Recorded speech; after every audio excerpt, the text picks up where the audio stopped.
Басталды давай. Басынан айтайын ба? Иә. 2030 жыл екен. Өлмеппін әлі тірекем. 80-нен жасым асса да Сарыағашта жүр екем.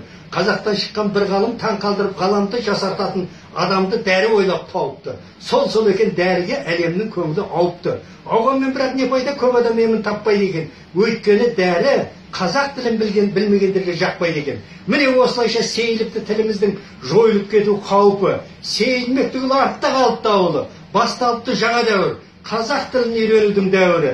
2030 жыл екен. Тіліміз біздің тіл екен. Өзге тілдерге пір екен. Жер шарының адамы қазақша үйреніп жүр екен. Ағылшын тілі әлсіреп екінші орында тұр екен. 2030 жыл екен. Теңгенің құны құн екен. $100 ақштың бір-ақ теңге болып тұр екен. Барлық қазақ байыпты, байығанына лайықты. Бас-басына бір зауыт қанат кеңге жайыпты. Инвесторлар кешегі елдеріне тайыпты. Төлейді екен қазекем, шетелдіктерге айлықты. Әбден байыған бұл қазақ 100-ге бөліну бұлай тұрсын, әкім болудан қашатын болыпты. Депутат болу қолдан келмейді деп шынын айтып сасатын болыпты. Өлтіріп, зорлау, тонау жоқ, қылмыс десе көздері аларыпты. Деген сөзді естімейсің, біреуден біреу пара алыпты. Жас ғалымдар ашады екен ай сайын небір жаңалықты. Тартылыс заңын сәл өзгерту нәтижесінің бір қызығы қыс айында өтеді екен Астанадан экватордың сызығы. Қазақ ашқан бұл жаңалыққа бар әлем қапты тосылып, айналыпты үлкен мұхитқа Каспий мен Арал қосылып. Құлпырыпты кең далам бұрыннан жатқан жалаңаш, өсіпті бетпақ далама үнді шай мен ананас. Ғалымдарыма рахмет жағдай жасаған адамға. Жерік бопты негір келіншек, Атырауда өскен бананға. 2030 жыл екен. Біріккен ұлттар ұйымы НАТО басшылары қазақтан шыққан ұл екен.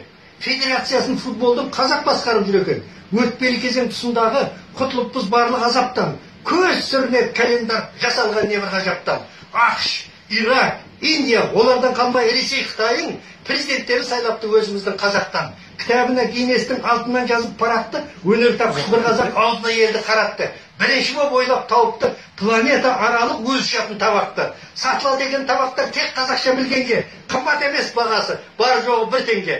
Ұшқыш табаға қазақтың Сатурн барып қоныпты. Инвестиция сап Марсқа егін оратын болыпты. Юпитер, Нептун жерлері 4 түлік малға толыпты. 2030 жыл екен. Шетелдіктер дорбарқалап, жұмыс іздеп өзімізде жүр екен.